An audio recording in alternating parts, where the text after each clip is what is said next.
বন্ধুরা, এটা হচ্ছে গিয়ে মুরাদপুর শাহজালালপুরের যে সাইট, এখানে রাস্তা একটু সমস্যার কারণে দেখেন কি অবস্থা। এই যে রাস্তাটা এই অবস্থা খারাপ থাকার কারণে এই গাড়িটা প্রায় এখানে অনেক টাকার জিনিস, মনে করেন ধান তো যাই হোক যেমন তেমন অনেক টাকার যে একটা গাড়ি, এত দামি একটা গাড়ি উল্টে গেল, অবশ্যই গাড়ির ক্ষয়ক্ষতি হয়েছে, ড্রাইভার একটু দুঃখ পাইছে। আসলে এসব বিষয়গুলা সরকারের দৃষ্টি আকর্ষণ করি, যে বিশেষ করে আমি আমাদের যে বানিয়াচং আজমিরগঞ্জের যে মাননীয় সংসদ মহিউদ্দিন রুয়েল ভাই, বিশেষ করে ভাই আপনাকে দৃষ্টি আকর্ষণ করি, আপনি এসব জিনিস আপনার মাথায় নেবেন, দেখেন কি অবস্থা, আপনি নিজের চোখে দেখলে বুঝতে পারবেন যে এই সমস্যাটা কি। এই সমস্যাটা আসলে খুবই একটা ভয়ানক। এটা আমাদের এলাকায় রাস্তা শুধু খাসা রাস্তা থাকার কারণে রাস্তাতে মাটি নাই, ঠিকমতো মাটি নাই, যার কারণে অবস্থা দেখেন। এই যে অল্প একটু রাস্তা, এর মধ্যে গাড়ি ঘোড়া এভাবে পড়তেছে, গাড়িটা পড়ে যায়। দেখেন এটা হচ্ছে গিয়ে শাহজালালপুর ঢুকার, এই যে শাহজালালপুর গ্রাম, এখানে ঢুকার যে ঢুকতে গিয়ে যে মুখটা, এই মুখের মধ্যে এই রাস্তার এই অবস্থাটা দেখেন।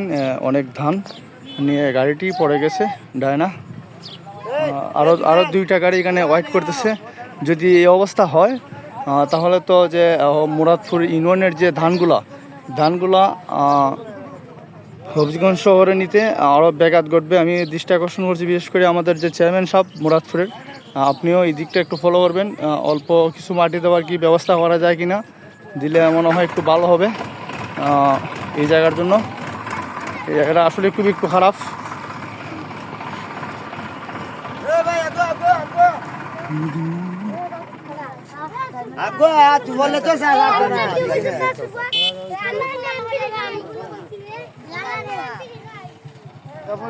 এই জায়গাটা দেখেন কি অবস্থা। ভিডিওটা সবাই একটু শেয়ার করে দিবেন, যেহেতু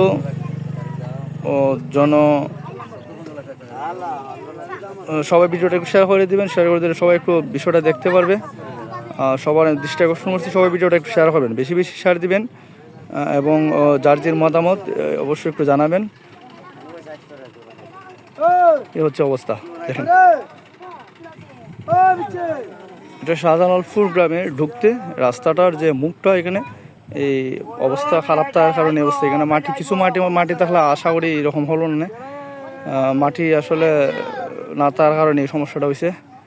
যাই হোক, আমাদের যে চেয়ারম্যান সাহেব, বিশেষ করে আপনি একটু দেখবেন, আর রুয়েল ভাই তো অবশ্যই আপনি সংসদে এই বিষয়টা নিয়ে একটু আলাপ করবেন যে রাস্তাটা আবুরা ফাইনালি করা যায় কি না।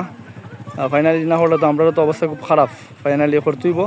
আপনি যে কোনোভাবে আমরা রাস্তাটা একটু করে দেওয়ার ব্যবস্থা করে দিন, এটা অবস্থা খারাপ। আর আপাতত কিছু মাটি ভরাটের দরকার এখানে, না হইলে সামনে যে আরও 1-1.5 মাস আছে, এই সময়ে ধান টান নেওয়া জন্য খুব খারাপ হয়ে যাবে, নিতে খুব সমস্যা হবে।